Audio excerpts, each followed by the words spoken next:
ওম শান্তি। আজ 29/1/2025। আজকের বাবার মধুর মহাবাক্য শুনব। বা বলেছেন, মিষ্টি বাচ্চারা, নিজের যোগ বলের দ্বারাই তোমাদের বিকর্ম বিনাশ করে পবিত্র হয়ে পবিত্র দুনিয়া স্থাপন করতে হবে। এটাই হলো তোমাদের সেবা। আজকের প্রশ্ন জিজ্ঞেস করেছেন বাবা, দেবতা ধর্মের কোন বিশেষত্বের গায়ন রয়েছে? উত্তরে বলেছেন, দেবী দেবতা ধর্মই অত্যন্ত সুখ প্রদান করে। ওখানে দুঃখের কোনো নাম চিহ্নটুকুও থাকে না। বাচ্চারা, তোমরা 4 ভাগের 3 ভাগ সুখ পাও। যদি অর্ধেক সুখ অর্ধেক দুঃখ হয় তবে তো মজাই আসবে না। ওম শান্তি। ভগবানুবাচ, ভগবানই বুঝিয়েছেন যে কোনো মানুষকে ভগবান বলা যেতে পারে না। দেবতাদেরও ভগবান বলা যাবে না। ভগবান নিরাকার, ওনার কোনোই সাকারী বা আকারী রূপ নেই। সূক্ষ্ম লোক নিবাসীদেরও সূক্ষ্ম আকার আছে, সেজন্য তাকে বলা হয় সূক্ষ্ম লোক। আর এখানে আসুরি মনুষ্য শরীর রয়েছে, তাই একে বলা হয় সূক্ষ্ম লোক, স্থূল লোক। আর এখানে সাকারী মনুষ্য শরীর রয়েছে, তাই একে বলা হয় স্থূল লোক। সূক্ষ্ম লোকে এই স্থূল পাঁচতত্ত্বের শরীর থাকে না। এই যে পাঁচতত্ত্বের মনুষ্য শরীর গঠিত হয়েছে, একে বলা হয় মাটির পুতুল। সূক্ষ্ম লোক নিবাসীদের মাটির পুতুল বলা যাবে না। ডিটি বা দেবতা ধর্মের মানুষ, কিন্তু তাদের বলা হবে দৈবী গুণসম্পন্ন মানুষ। তারা এটা প্রাপ্ত করেছে শিব বাবার কাছ থেকে। দিব্য গুণসম্পন্ন মানুষ আর আসুরি গুণসম্পন্ন মানুষের মধ্যে কত পার্থক্য! মানুষই শিবালয় বা বেশ্যালয়ে থাকার যোগ্য হয়।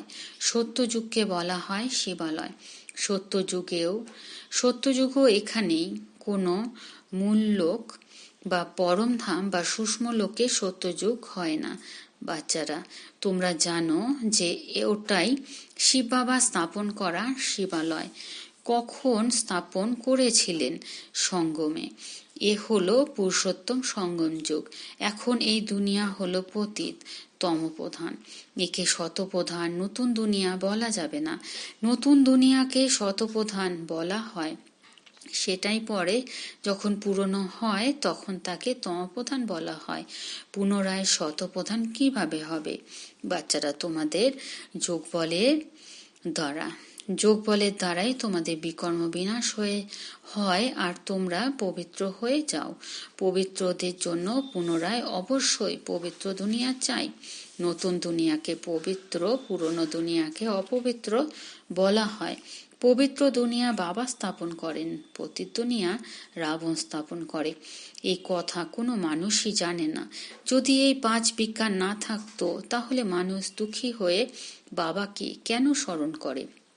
বাবা বলেন, আমি দুঃখকর্তা সুখকর্তা। 10 শীর্ষধারী রাবণের 5 বিকারের পুতুল বানিয়েছে।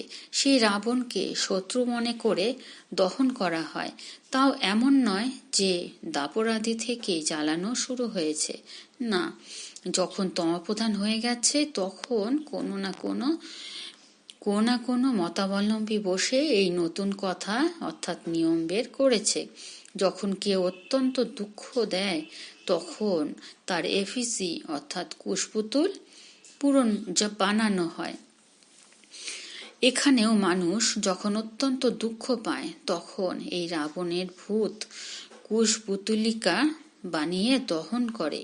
বাচ্চারা, তোমাদের 3/4 কাল সুখ থাকে।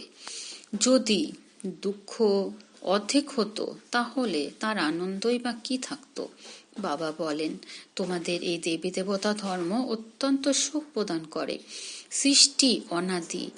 কথা কেউ জিজ্ঞাসা করতে পারে না যে সৃষ্টি কেন স্থাপিত হয়েছে, পুনরায় কবে সমাপ্ত হবে। এই চক্র আবর্তিত হতেই থাকে। শাস্ত্রে কল্পের আয়ু লক্ষ লক্ষ বছর লেখা আছে। অবশ্যই সঙ্গম যুগও থাকবে। যখন সৃষ্টি পরিবর্তন হবে, এখন যেমন তোমরা অনুভব করো তেমনভাবে আর কেউ বোঝে না। এতটুকুও বোঝে না যে শৈশবে রাধাকৃষ্ণ নাম পুনরায় তাদের স্বয়ম্বর হয়। দুজনের পৃথক পৃথক রাজধানীর পুনরায় তাদের স্বয়ম্বর হয়। দুজনেই পৃথক পৃথক রাজধানীর পুনরায় তাদের স্বয়ম্বর হয়, তখন লক্ষ্মীনারায়ণ হয়। এইসব কথা বাবা তোমাদের বোঝান। বাবা বলেন নলেজফুল। বাবা হলেন নলেজফুল। এমনও নয় যে বাবা জানানহার। বাচ্চারা, এখন তোমরা জানো। বাবা এসে তোমাদের নলেজ দেন। নলেজ পাঠশালায় পাওয়া যায়। পাঠশালায় এম অবজেক্ট তো অবশ্যই থাকা উচিত। এখন তোমরা পড়াশোনা করছো। অপবিত্র দুনিয়ায় তোমরা রাজত্ব করতে পারবে না। রাজত্ব করবে ফুল সদৃশ্য অর্থাৎ পবিত্র দুনিয়ায়। রাজযোগ কি সত্যযুগে শেখাবে? না, শেখাবে না। সঙ্গম যুগেই বাবা রাজযোগ শেখান। এ হলো অসীম জগতের কথা। বাবা কখন আসেন কারোরই জানা নেই। গভীর অন্ধকারে রয়েছে। জ্ঞান সূর্য নাম থেকে জাপানে তারা নিজেদেরকে সূর্যবংশী বলে। বাস্তবে দেবতারাই হলেন সূর্যবংশীয়। সূর্যবংশীয়দের রাজ্য সত্যযুগেই ছিল। গায়নও করা হয় যে জ্ঞান সূর্য উদিত হয়েছে, তখন ভক্তিমার্গের অন্ধকারের বিনাশ হয়েছে। নতুন দুনিয়ায় পুরনো দুনিয়ায় নতুন হয়। এ হলো অসীম জগতের বড় ঘর, কত বড় ব্রহ্মাণ্ড। সূর্য চন্দ্র তারা সবই কত কার্যকরী। রাত্রিতে কত কার্য করা হয়। এমনও অনেক রাজা আছে যারা দিনে ঘুমায় আর রাতে নিজের সভাদি বসায়, বেচা কেনা করে। এখনো এমন কোথাও কোথাও হয়। মিলস অর্থাৎ কারখানায় ইত্যাদিও রাতে চালু থাকে। এ হলো পার্থিব জগতের দিনরাত, আর ওটা হলো অসীম জগতের কথা। এসব কথা তোমরা ব্যতীত আর কারো বুদ্ধিতে নেই। সে বাবাকেও জানে না। বাবা প্রতিটি কথা বোঝাতে থাকেন। ব্রহ্মার উদ্দেশ্যেও বুঝিয়েছেন যে ইনি হলেন প্রজাপিতা ব্রহ্মা। বাবা যখন সৃষ্টি রচনা করেন তখন অবশ্যই কারোর মধ্যে প্রবেশ করেই করবেন। পবিত্র মানুষ তো সত্যযুগে হয়। কলিযুগে তো সবাই বিকারের দ্বারা জন্মগ্রহণ করে, তাই পতিত বলা হয়। তারা বলে বিকার ছাড়া সৃষ্টি কিভাবে চলবে? আরে দেবতাদের উদ্দেশ্যে তোমরা বলো যে সম্পূর্ণ নির্বিকারী। কত শুদ্ধতার সাথে তাদের মন্দির বানানো হয়। ব্রাহ্মণ ব্যতীত কাউকে ভেতরে প্রবেশের অনুমতি নেই। বাস্তবে কোনো বিকারী মানুষ এই দেবতাদের স্পর্শ করতে পারে না। কিন্তু আজকাল পয়সার দ্বারাই সবকিছু হয়। কেউ আবার ঘরেই মন্দিরাদি নির্মাণ করে, তাতেও ব্রাহ্মণদেরই ডাকা হয়। এখন বিকারী তো এই ব্রাহ্মণেরাও, শুধু নামটাই ব্রাহ্মণ। এই দুনিয়ায় তো সম্পূর্ণ বিকারী, তাই পূজাও নির্বিকারীরাই করে। এই দুনিয়ায় তো সম্পূর্ণ বিকারী, তাই পূজাও বিকারীরাই করে। এখানে নির্বিকারী কোথা থেকে আসবে? নির্বিকারীরা থাকেই সত্যযুগে। এমনও নয় যে যারা বিকারে যায় না তাদের নির্বিকারী বলা হয়। বিকারের জন্ম তো বিকারের মাধ্যমেই, শরীরের জন্ম তো বিকারের মাধ্যমেই হয়েছে, তাই না? বাবা একটি কথাই বলেছেন যে এখন সমগ্র দুনিয়ায় রাবণ রাজ্য। রামরাজ্যে হয় সম্পূর্ণ নির্বিকারী, রামরাজ্য হয় সম্পূর্ণ নির্বিকারী, রাবণ রাজ্য হয় বিকারী। সত্যযুগে পবিত্রতা ছিল, তাই পিস, প্রসপেরিটি, শান্তি, সমৃদ্ধি ছিল। তোমরা দেখাতে পারো যে সত্যযুগে এই লক্ষ্মীনারায়ণের রাজ্য ছিল, তাই না? সেখানে 5 বিকার থাকেই না। ওটা হলোই পবিত্র রাজ্য যা ঈশ্বর স্থাপন করেন। ঈশ্বর কি অপবিত্র রাজ্য স্থাপন করেন? না, করেন না।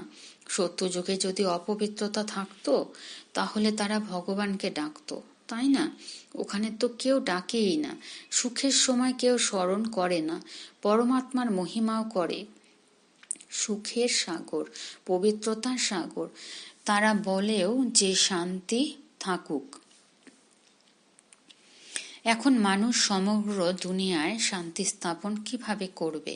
শান্তির রাজ্য তো একমাত্র স্বর্গেই ছিল। যখন কেউ পরস্পরের মধ্যে লড়াই ঝগড়া করে তখন মধ্যস্থতা অর্থাৎ শান্ত করাতে হয়। ওখানে তো একটাই রাজ্য। বাবা বলেন, এখন এই পুরনো দুনিয়াকেই শেষ হতে হবে। এই মহাভারত লড়াইতে সবকিছুই বিনাশপ্রাপ্ত হবে। বিনাশকালে বিপরীত বুদ্ধি, এই শব্দ লেখা আছে। অবশ্যই তোমরা হলে পাণ্ডব, তাই না? তোমরা হলে আধ্যাত্মিক পাণ্ডা। সবাইকে মুক্তিধামের রাস্তা বলে দাও। ওটা হলো আত্মাদের ঘর, শান্তিধাম। এ হলো দুঃখধাম। এখন বাবা বলেন, এই দুঃখধামকে দেখেও ভুলে যাও। ব্যাস, এখন আমাদের শান্তিধামে যেতে হবে। এ কথা আত্মা বলে, আত্মাই রিয়েলাইজ করে। আত্মার স্মৃতিতে এসেছে যে আমি আত্মা। বাবা বলেন, আমি যেমন আর তো কেউই বুঝতে পারে না। তোমাদেরই বুঝিয়েছি যে আমি বিন্দু। প্রতি মুহূর্তে তোমাদের একথা স্মরণে রাখা উচিত যে আমরাই 84 চক্র আবর্তন করেছি। এতেই বাবাও স্মরণে আসবে, ঘরও স্মরণে আসবে, চক্রও স্মরণে আসবে। এই ওয়ার্ল্ডের হিস্ট্রি জিওগ্রাফি শুধু তোমরাই জানো। কত খণ্ড রয়েছে, কত যুদ্ধাদি হয়েছে। সত্যযুগে যুদ্ধাদির কোনো কথাই নেই। কোথায় রামরাজ্য, কোথায় রাবণ রাজ্য? বাবা বলেন, এখন যেমন তোমরা ঈশ্বরের রাজ্যে রয়েছ, ঈশ্বরীয় রাজ্যে রয়েছ, কারণ ঈশ্বর এখানে এসেছেন রাজ্য স্থাপন করতে।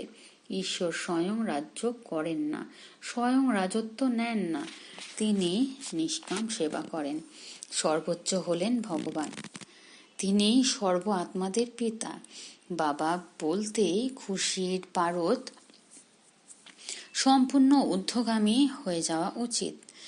অতীন্দ্রিয় সুখ তোমাদের অন্তিম অবস্থার বলা হয়েছে। যখন পরীক্ষার সময় নিকটে চলে আসে, সেই সময় সব সাক্ষাৎকার হয়। বাচ্চারা অতীন্দ্রিয় সুখ নম্বরের অনুসারে রয়েছে। কেউ কেউ তো বাবাকে স্মরণ করে অত্যন্ত খুশিতে থাকে।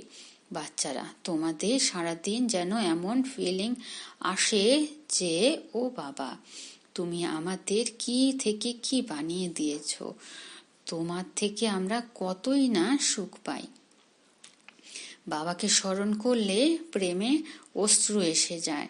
তুমি এসে আমাদের দুঃখ থেকে মুক্ত করো, বিষয় সাগর থেকে ক্ষীরসাগরে নিয়ে যাও। সারাদিন এমন অনুভবই থাকা উচিত। বাবা যে সময় তোমাদের স্মরণ করায় তখন তোমরা খুশিতে কত আহ্লাদিত হয়ে যাও। শিব বাবা আমাদের রাজযোগ শেখাচ্ছেন। অবশ্যই শিবরাত্রি পালন করা হয়, কিন্তু মানুষ গীতায় শিব বাবার বদলে শ্রীকৃষ্ণের নাম দিয়ে দিয়েছে। এটাই সর্বাপেক্ষা বড় একমাত্র ভুল। গীতাতেই এই একমাত্র ভুল করে দিয়েছে। ড্রামাই এভাবে রচিত হয়েছে। বাবাই এসে এই ভুলের কথা বলেন যে, পতিত পাবন আমি না কৃষ্ণ? আমি তোমাদের রাজযোগ শিখিয়ে মানুষ থেকে দেবতায় পরিণত করেছি। প্রশস্তিও তো আমারই হয়, তাই না? অকাল মূর্তি অজনী কৃষ্ণের উদ্দেশ্যে এই মহিমা কি করতে পারবে? না, পারবে না। সে কৃষ্ণ তো পুনর্জন্মে আসবে। বাচ্চারা, তোমাদের মধ্যেও নম্বরের ক্রমানুসার হয়। যাদের বুদ্ধিতে এসব কথা থাকে, জ্ঞানের সঙ্গে সঙ্গে আচার আচরণও ভালো হওয়া উচিত। মায়াও কম কিছু নয়। যে প্রথমে আসবে সে অবশ্যই অত্যন্ত শক্তিসম্পন্ন হবে। পাঠধারী বিভিন্ন ধরনের হয়, তাই না? হিরো হিরোইনের পার্ট ভারতবাসীরাই প্রাপ্ত করেছে। তোমরা সকলকে রাবণ রাজ্য থেকে মুক্ত করো। শ্রীমতের দ্বারা তোমরা কত বল প্রাপ্ত করে থাকো। মায়াও অত্যন্ত দুর্বার, চলতে ফিরতে ধোঁকা দিয়ে দেয়। বাচ্চারা, বাবা প্রেমের সাগর, তাই তোমাদেরকেও প্রেমের সাগর হতে হবে। কখনো রুক্ষভাবে কথা বলো না। কাউকে দুঃখ দিলে দুঃখী হয়ে মৃত্যুবরণ করবে। কাউকে দুঃখ দিলে দুঃখী হয়ে মৃত্যুবরণ করবে। এই সমস্ত অভ্যাস সমাপ্ত করা উচিত। সর্বাপেক্ষা খারাপ অভ্যাস হলো বিষয় সাগরে হাবুডুবু খাওয়া।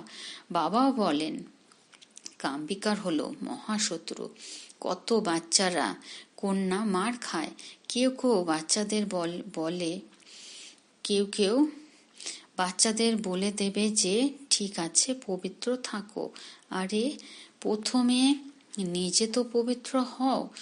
কন্যা সন্তানকে দিয়ে দেয় আর খরচ পত্রাদিও বোঝার থেকে বেঁচে যায়। খরচপত্রাদির বোঝার থেকেও বেঁচে যায়, কারণ ভাবে যে জানি না এদের ভাগ্যে কি আছে, কোন সুখী ভালো ঘর পাবে কি পাবে না। আজকাল খরচও অনেক বেশি, গরিবরা তো তৎক্ষণাৎ দিয়ে দেয়। কারোর আবার মোহও থাকে। পূর্বে এক ভিলনি আসতো, তাকে জ্ঞানে আসতে দেওয়া হয়নি, কারণ জাদুমন্ত্রের ভয় ছিল। ভগবানকে জাদু করো বলা হয়, দয়াময়ও ভগবানকেই বলা হয়। কৃষ্ণকেও কি বলবে না, বলবে না। কৃষ্ণকেও কি বলবে না, বলবে না। দয়াময় সেই যে নির্দয়ীর থেকে মুক্তি করে। নির্দয়ী হলো রাবণ। সর্বপ্রথমে হলো জ্ঞান, জ্ঞান, ভক্তি আর বৈরাগ্য। এমনও নয় যে বলবে ভক্তি জ্ঞান পুনরায় বৈরাগ্য। জ্ঞানের বৈরাগ্য কি বলবে না, বলবে না। ভক্তিতে বৈরাগ্য আসে, তাই জ্ঞান ভক্তি বৈরাগ্য এই শব্দগুলি সঠিক। বাবা তোমাদের অসীম জগতের অর্থাৎ পুরনো দুনিয়ার মোহ থেকে বৈরাগ্য করান। সন্ন্যাসীরা তো শুধু ঘর পরিবার থেকে বৈরাগ্য করায়, এও ড্রামায় নির্ধারিত। মানুষের বুদ্ধিতে বসেই না। ভারত 100% সমৃদ্ধশালী, নির্বিকারী, হেলদি ছিল। কখনো অকাল মৃত্যু হতো না। এসবের কথাও ধারণা অতি অল্প সংখ্যকেরই আছে। যে ভালো সার্ভিস করবে সে অতি ধনবান হবে। সারাদিন বাচ্চাদের শুধুমাত্র বাবা বাবাই স্মরণে থাকা উচিত, কিন্তু মায়া থাকতেই দেয় না। বাবা বলেন, যদি শতপ্রধান হতে হয় তবে চলতে ফিরতে ভোজন করার সময় আমাকেই স্মরণ করো। আমি তোমাদের বিশ্বের মালিক বানাই, তোমরা আমাকে স্মরণ করবে না। অনেকেরই প্রচুর মায়ার তুফান আসে। বাবা বোঝাতে থাকেন, এমন তো হবেই, এ ড্রামায় নির্ধারিত। স্বর্গ স্থাপন তো হবেই। নতুন দুনিয়া সর্বদাই তো থাকতে পারবে না। চক্র যখন আবর্তিত হবে তখন নিচে অবশ্যই নামবে। প্রত্যেকটা জিনিসই নতুন থেকে পুনরায় পুরনো অবশ্যই হবে। এই সময় মায়া সকলকে এপ্রিল ফুল বানিয়েছে। বাবা এসে ফুলে পরিণত করেন। আচ্ছা, মিষ্টি মিষ্টি হায়ানিধি বাচ্চাদের প্রতি মাতা পিতা বাপ দাদার স্মরণে স্নেহ সুমনার সুপ্রভাত। আত্মাদের পিতা তার আত্মরূপী বাচ্চাদেরকে জানাচ্ছেন নমস্কার, আর আমরা আত্মারূপী বাচ্চারা আমাদের আত্মিক মাতা পিতা বাপ দাদাকে জানাচ্ছি আমাদের স্মরণে স্নেহ সুমন, সুপ্রভাত আর নমস্কার। ধারণার জন্য মুখ্য সার: 1. বাবার সমান প্রেমের সাগর হতে হবে। কখনো কাউকে দুঃখ দেবে না। রুক্ষভাবে কথা বলা উচিত নয়। কুঅভ্যাস পরিত্যাগ করা উচিত। 2. বাবার সাথে মিষ্টি মিষ্টি কথা বলার সময় এই রকম ফিলিংসে থাকা উচিত, ওহো বাবা, তুমি আমাদের কি থেকে কি বানিয়ে দিয়েছো। তুমি আমাদের কত সুখ প্রদান করেছ। বাবা, তুমি ক্ষীরসাগরে নিয়ে যাও আমাদের, সারাদিন যেন বাবাই স্মরণে থাকে। আজকে বরদান দিয়েছেন বাবা, সর্বসম্বন্ধ আর সর্বগুণের অনুভূতিতে সম্পন্ন হয়ে সম্পূর্ণ মূর্তি ভব। বিস্তারে বলেছেন, সঙ্গম যুগের বিশেষ সর্বপ্রাপ্তিতে নিজেকে সম্পন্ন বানাতে হবে। এর জন্য সর্বখাজানা, সর্বসম্বন্ধ, সর্বগুণ আর কর্তব্যগুলিকে সামনে রেখে চেক করো যে সকল বিষয়ে অনুভবী হয়েছ। যদি কোনো বিষয়ের অনুভবে কম থাকে তাহলে সে বিষয়ে নিজেকে সম্পূর্ণ বানাও। যদি একটিও সম্বন্ধ বা গুণের অনুভবে কম থাকে তাহলে সম্পূর্ণ স্টেজ বা সম্পূর্ণ মূর্তি বলা যাবে না। এর জন্য বাবার গুণগুলিকে বা নিজের আদি স্বরূপের গুণগুলিকে অনুভব করো, তখন সম্পূর্ণ মূর্তি হতে পারবে। আজকে স্লোগান, জোশে অর্থাৎ জেদাজেদি, আশাও হলো মন থেকে ক্রন্দন করা। জোশে আশাও অর্থাৎ জেদ করা, এ হলো মন থেকে ক্রন্দন করা। এখন ক্রন্দনের ফাইল সমাপ্ত করো। নিজের শক্তিশালী মনসার দ্বারা সকাশ দেওয়ার সেবা করো। বাবা বলেছেন, মনসা সেবা করার জন্য সর্বশক্তিকে নিজেদের জীবনের অঙ্গ করে নাও। এমনই বাবা সম পারফেক্ট হও যেন ভেতরে কোনো ডিফেক্ট না থাকে। তবেই শ্রেষ্ঠ সংকল্পের একাগ্রতা দ্বারা অর্থাৎ মনসার দ্বারা সতই সকাশ ছড়িয়ে পড়বে। আচ্ছা, ওম শান্তি।